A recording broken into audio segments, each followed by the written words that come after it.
Olha, eu não tenho palavras para começar esse programa. Aliás, tenho sim. Palmas! Palmas para alimentar o ego sofrido desse programa. E hoje o assunto aqui vai ser rock and roll. Em homenagem a Janis Joplin também, que está fazendo aniversário de sua partida, vamos dizer assim. Tem uma música da Janis aí para colocar? Coloquei o Vitor numa furada agora. Quero ver se o menino é bom mesmo. Olha, tá mixando.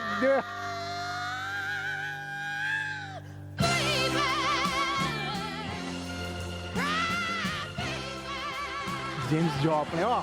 Vou falar aqui algumas curiosidades sobre o rock e o especialista, o meu convidado que é especialista aqui, vai me corrigir se eu estiver errado. Vamos lá. Primeira curiosidade sobre o rock and roll. Coloca a foto aí do Ramones. Conhece o Ramones? Sabe o que é o Ramones? Por que o Ramones? Eles tiraram esse nome de um pseudônimo usado por Paul McCartney. Toda vez que o Paul ia se hospedar no hotel, ele colocava, meu nome é Paul Ramone. Coloca aí, Paul Ramone. Por isso que a banda chama Ramones. Incrível, né? Próximo. Esse álbum incrível do Pink Floyd, o Dark Side of the Moon, ficou apenas 741 semanas no Hot 200 da revista Billboard. Você tem noção que é 741 semanas no Hot 200 da revista? Os caras fizeram história com esse disco, sem dúvidas. Próximo. Foo Fighters. O Foo Fighters era o termo utilizado por aviadores norte-americanos para descrever OVNIs. E o Dave Grohl, que é o líder da banda, aí, declarou que se ele soubesse que a banda ia fazer tanto sucesso, ele tinha escolhido o nome menos idiota pra pôr na banda. Ele tinha escolhido o nome tipo Kiss pra colocar. Próximo.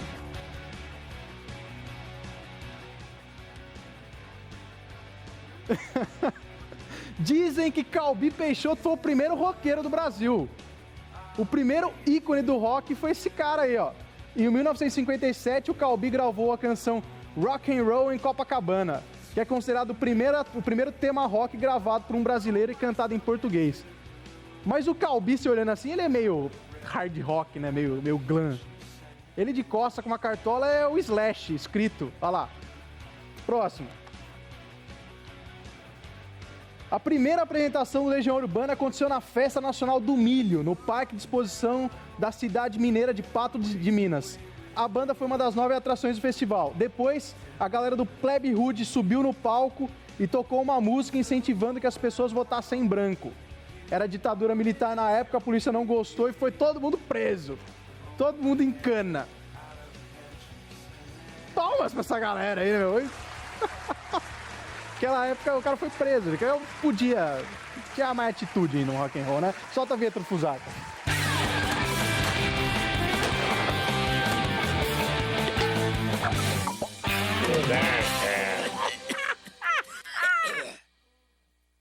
E o convidado do programa de hoje é o jornalista e escritor Ricardo Alexandre. Agora no Fusarca.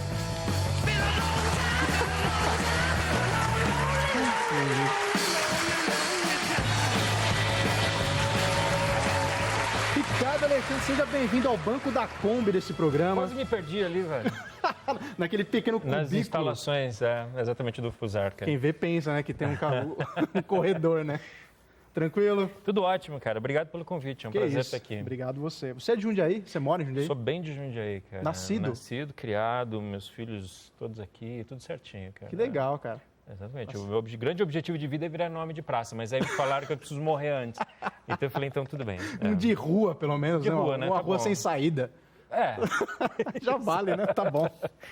Ricardo, como é que foi? Não, vamos lá. Jornalista, radialista, documentarista, escritor.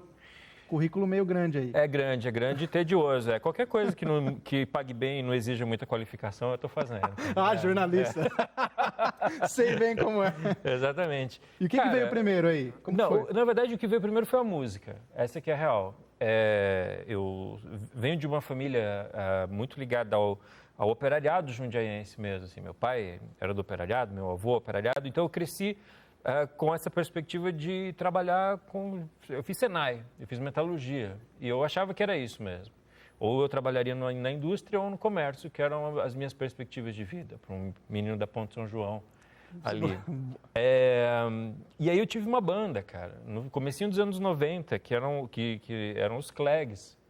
Que é uma banda que a rapaziada comenta ali, naquele momento ali, comecinho dos anos 90, 91, 92, 93. Que Jundiaí teve uma importância lascada no cenário. Sim, mas os Clegs ainda tinha aquela coisa do Visite Jundiaí a Seattle brasileira e tal, mas a gente é pré-Visite Jundiaí a Seattle brasileira. A gente era muito ligado ali naquela coisa do rock alternativo que estava saindo daquela geração dos anos 80, entrando na geração dos anos 90, eu tive uma banda. E eu achava que esse era o meu caminho para estar mais ou menos ligado à música, à cultura, à comunicação. Só que quando eu formei a banda, eu comecei a conhecer DJs, jornalistas, caras que trabalhavam com esse outro lado. E aí eu falei, cara, não é possível que as pessoas te pagam para escrever, sabe isso? Sobre música, para ir em show. As pessoas te deixam entrar de graça. Era uma coisa que estava muito fora do meu radar, sabe?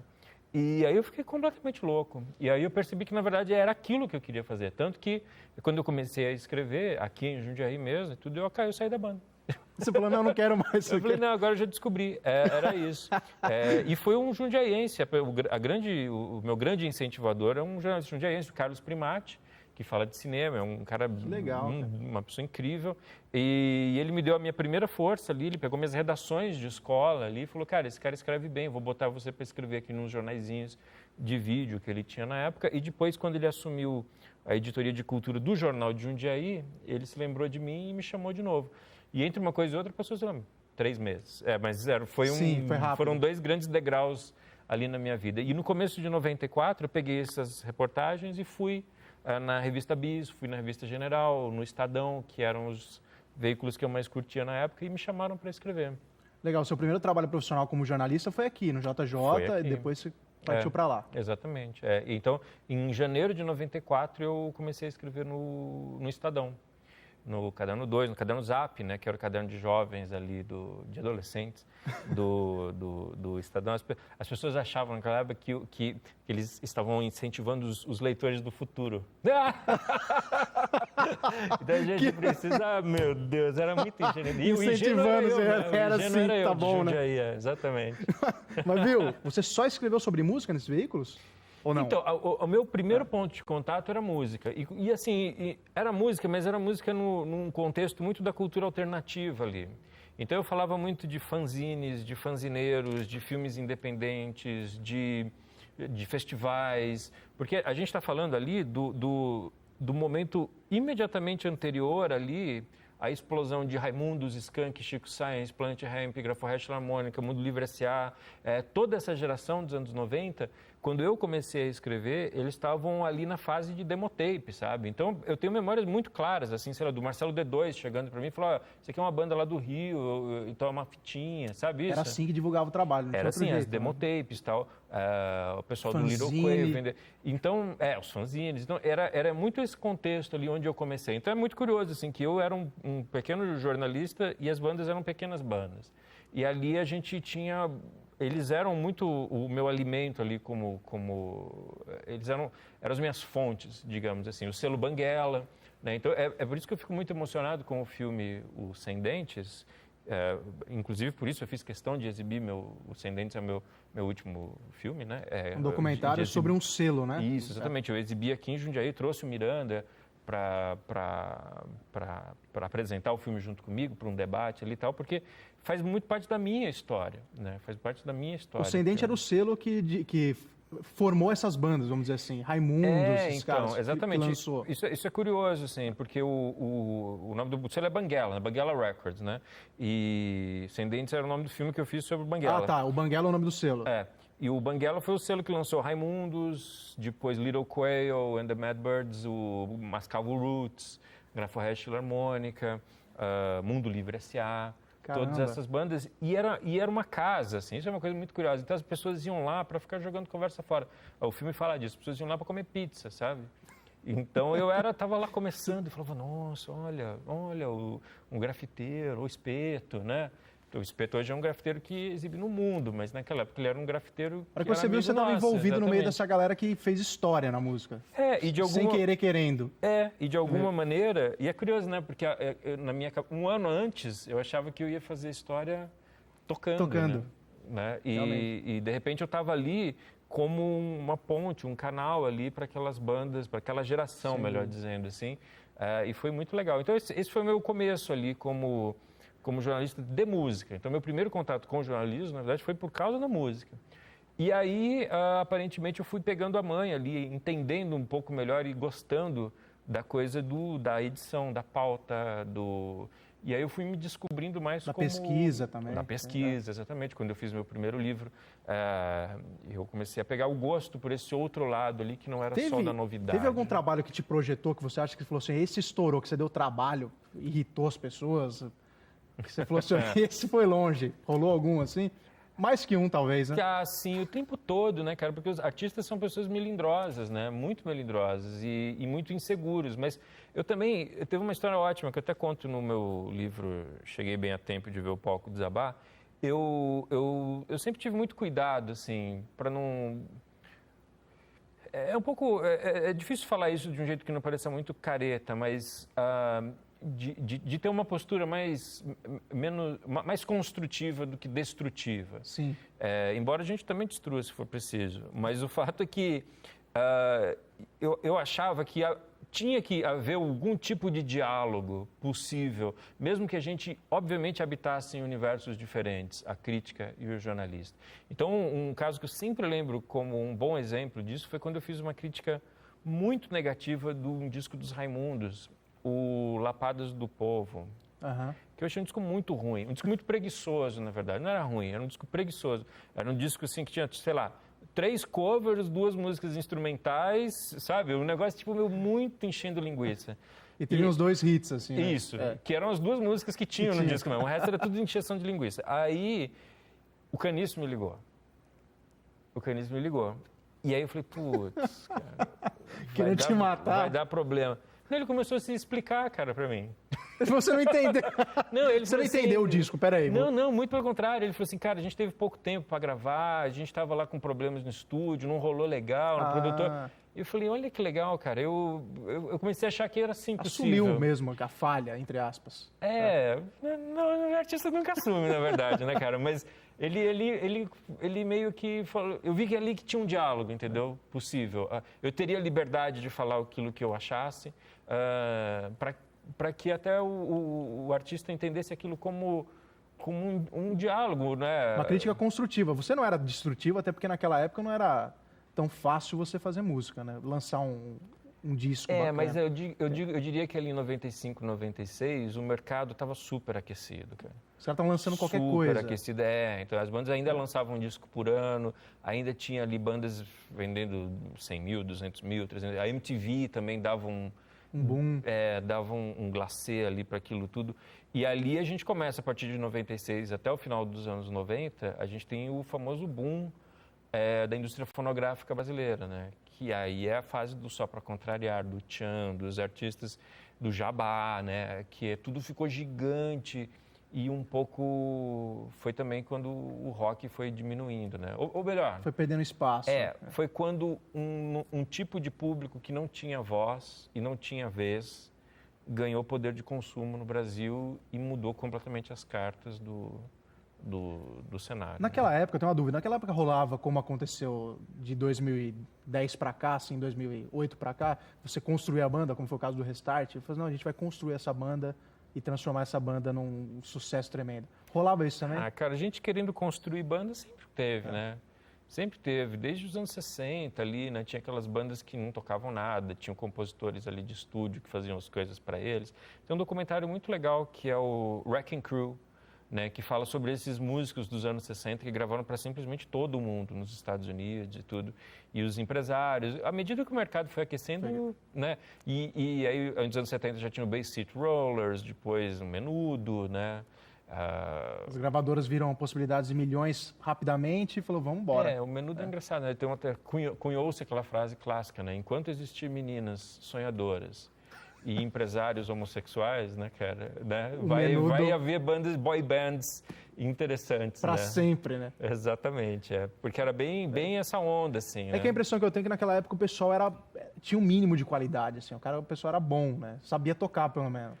E chegava e falava assim, ó, a gente tem um material... É que a gente lembra do que é bom, na verdade, né? Mas vai no canal Viva, ver quem que tocava no Globo de Ouro mesmo, sabe? Era a Joana, cara.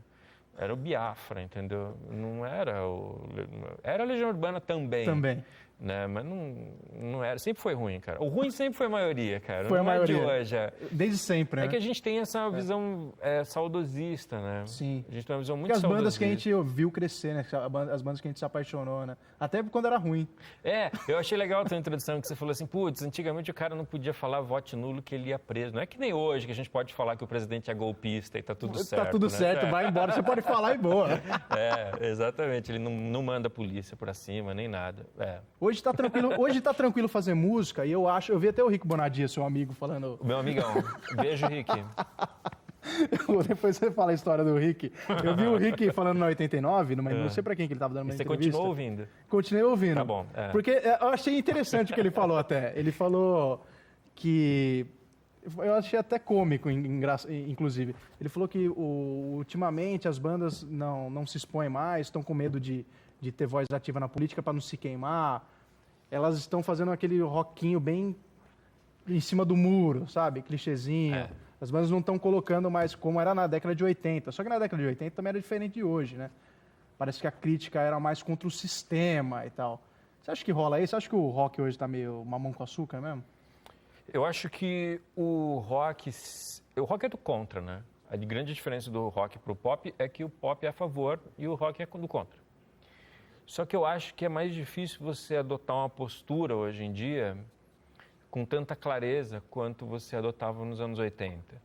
Nos anos 80 você sabia quem que era do mal e quem que era do bem, digamos assim. Você sabia quem que era o Império e a Aliança Rebelde, estava claro assim, sabe? Hoje é mais difícil você tomar uma postura. Sim. Né? Hoje as pessoas que têm uma postura... hoje a gente tem essa grande polarização, inclusive política. Né? Então, eu acho que veja, por exemplo, eu estava lendo um texto do Pedro Doria e outro do Gilberto Dimenstein, e eles foram contra a polarização. Isso é uma postura rock, digamos assim. Sim. Eles estão contra o sistema de polarização que existe. E aí eles disseram, olha, veja bem, a coisa não é assim tão preto e branco como vocês estão achando, etc. Eles foram destruídos, cara. Massacrados. Um dos leitores, porque você é um isentão, fica em cima do muro e não sei o que tal. Eu falei, cara, as pessoas querem sangue, assim, sabe? É difícil. Então como é que você se alinha, né? E como é que você vai contra o alinhamento? O alinhamento não é tão claro assim, sabe? Então eu acho que esse é um grande problema. Não é tão simples assim você ter uma postura. Eu até costumo dizer assim, citando o Rick Bonadio, seu amigo Rick Bonadio, se você pegar as letras do Charlie Brown, por exemplo, cara, eu não consigo entender nada das letras dele. Tipo, onde ele quer chegar com aquilo? Onde ele vai? Ele está falando bem de quem, mal de quem, ele quer agradar quem, ofender quem, assim, cara. Eu entendo que tem muito a ver com o público... Aí o Zygmunt Bauman vai falar da pós-modernidade, aquela coisa toda, mas é muito cifrado, assim, cara. Não é muito claro ali. Parece aquela letra de Revolution dos Beatles, assim, sabe? Que ele fala, se você quer uma revolução, conta comigo, mas não conta comigo. E você fala, ele tá a favor ou contra? Não dá pra entender. Peraí, vamos traduzir. Dá vontade de chamar o cara, viu? Explica. Explica pra mim, legendas. Mas eu acho que tem muito a ver com o espírito de época. Tudo é muito confuso, na verdade. Muito confuso. E eu acho que o rock se ressente disso, sem dúvida. Maravilha. Esse é o cara Alexandre aqui no Fusac, a gente vai pro rápido intervalo e já volta a falar um pouquinho mais sobre os seus livros. Sai daí.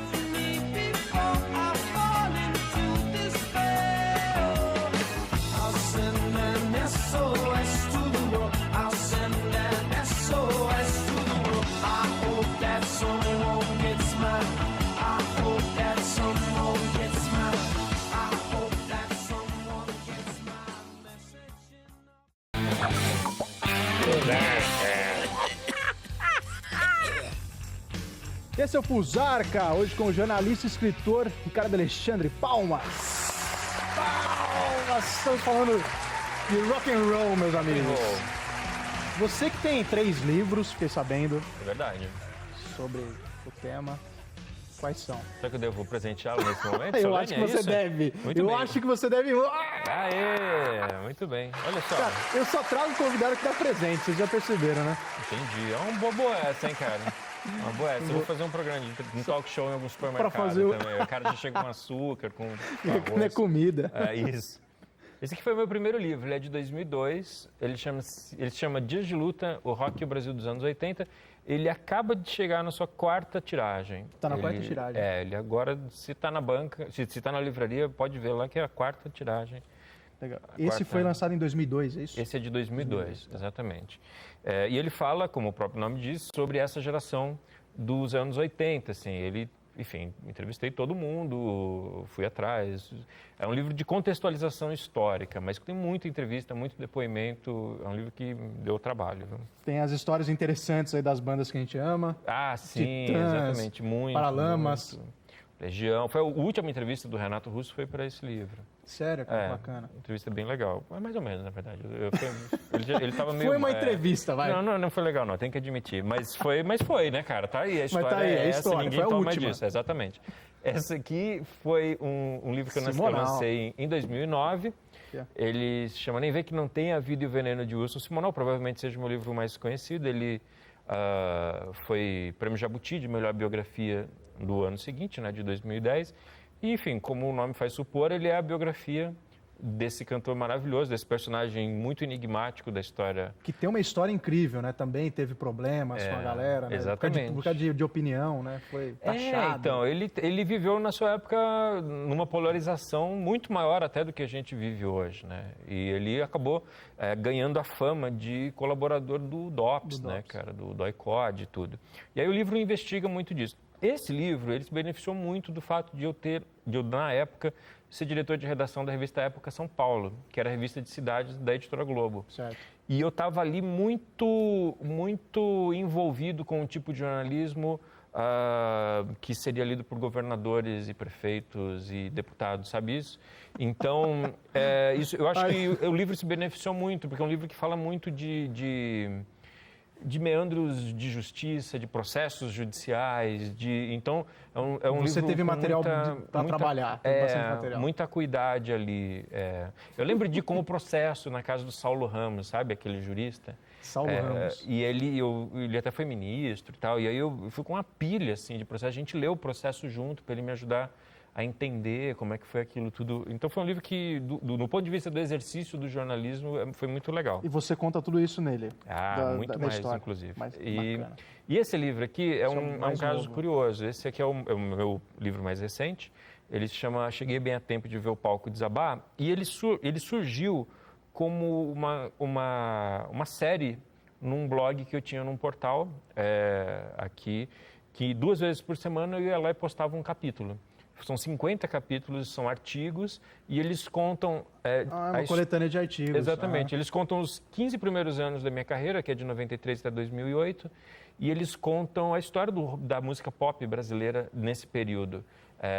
Então, é um livro muito pessoal e ele funciona mais ou menos como uma continuação do Dias de Luta também. E por que tem esse nome? Você chegou a tempo de ver o palco desabar? Então, eu cheguei. Ele tem um sentido literal e metafórico, né? O metafórico é o fato de eu ter começado minha carreira ali no último momento da indústria do disco, né? Onde as pessoas compravam álbuns, onde Todo aquele romantismo. Exatamente. Você assistia, você ouvia todas as músicas.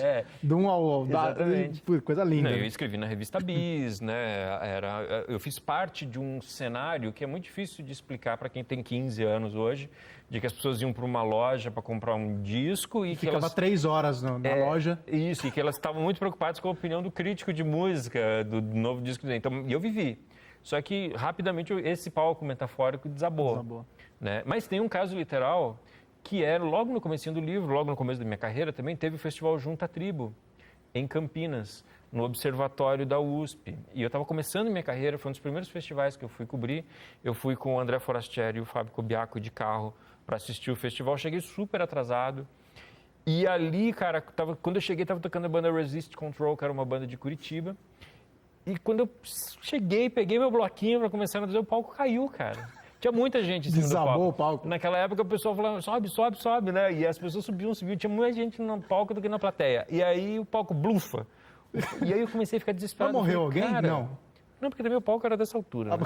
Era mais Ainda baixo bem, que isso cara, que aqui. não tinha produção naquela época. O palco fez assim, ele cedeu, assim, Cedeu, sabe? ele não chegou a... Não, se você ver o vídeo, até tem no YouTube. Vamos aí, colocar, no vídeo. vamos colocar. É até difícil de ver o palco realmente caindo, porque primeiro tem muita gente em cima do palco. Então, parecia uma Ele cede, floresta. Ele só faz um movimento ali. Menos mal, né? E aí acabou o festival. E eu falei, cara, o que eu vou fazer? Então esse é um dos capítulos. Acabou o do festival livro. ali. Você tinha acabado de chegar e acabou. E eu falei, e agora? Eu lembro que o André Forastieri, que escrevia na Bis na época, ele falou, cara, eu tenho certeza que a tua reportagem sobre esse festival vai ser muito melhor do que a das pessoas que estavam aqui desde as 2 da tarde. Realmente. Mas muito interessante e também essa analogia que você faz. Acho que está acontecendo muito isso hoje, né? A gente perdeu um pouco do romantismo. Eu estava falando isso até com o Nick da banda Fist aqui de Jundiaí, que veio aqui esses dias, que ele também tem um selo lá. E, cara, como se perdeu? Ele quer lançar um disco, deve estar lançando um disco da banda dele. E como se perdeu? Porque eu também fui criado nessa época, que é na época do cassete, principalmente, né? Que a gente ia lá e trocava cassete para conhecer som. E ouvia todas as músicas. Você tinha o cuidado de ouvir todas as músicas. Agora o negócio está muito perdido, né? É um negócio muito internet. E o cara vai lá e conhece uma música da banda, 2. Então, perdeu muito do charme, né? Eu lembro assim que, pô, eu subia a gloriosa Rua Dr. Torres Neves em direção a Halloween Discos e eu ia todo dia. E aí, chegou o disco novo do Echo and the Bunnymen? Chegou o disco novo do U2? Chegou o disco novo do U2? E passava uma semana, sabe? 2 semanas esperando um disco, cara, que é um negócio que você vai no Spotify hoje e baixa na hora. Exatamente. Então, a coisa realmente ficou mais banalizada nesse sentido. Por outro lado, hoje a gente tem o ressurgimento do vinil, né?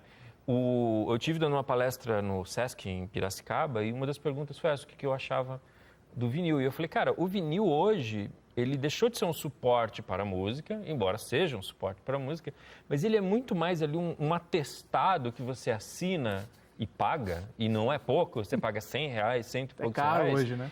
Para dizer assim, a música tem valor para mim. Sim. Entendeu? Eu vou ouvir mesmo no Deezer, no Spotify, mas eu... Pelo menos eu tenho ali a Exatamente. coleção. Eu estou aqui fechando esse contrato aqui com esse artista. Não é à toa que pesquisas já mostram que os artistas ganham mais dinheiro com a venda de vinil do que com o streaming, né? Faz todo sentido. Porque na internet todo mundo baixa, né? Cai na rede, enfim. Exatamente. Ricardo, acabamos o tempo, estouramos. É normal deles. Palmas pro tempo que isso foi estourado. Tempo rei, né? Já Tempo rei. Gilberto Gil. Só tem 1 hora de programa. Eu também acho. Viu, querido? Traz essa câmera aqui, dá o seu contato, o seu site, para o pessoal que quer saber, conhecer os seus livros, seus documentários. Sim, quem quiser conhecer um pouco mais do meu trabalho é ricardoalexandre.jor.br. Não tem nada a ver com o Jorge Ben, mas é por jornalista, né? ricardoalexandre.jor.br. Ou me sona ali nas redes sociais, Facebook, essas coisas, e tá fazendo amigos e tá no 89, 89 quando? Sim, tem o meu programa no 89, que é o Ouve Essa, toda segunda-feira às 23h59, eu faço com o meu amigo Pedro Só, onde a gente dá dicas de música, toca músicas que, teoricamente, o ouvinte médio não conhece. Assim. Que a maioria das pessoas não conhece. Chega de Californication. Né? Chega, né? Chega. O dia inteiro. Exatamente. Querido, obrigado. Muito bom, parabéns pelo programa, obrigado Parabéns pelo você pelo trabalho. Um brinde, uma vida longa ao rock. Muito bom, sensacional. Semana que vem tem mais, eu espero que em você, é claro. Até lá, tchau, tchau.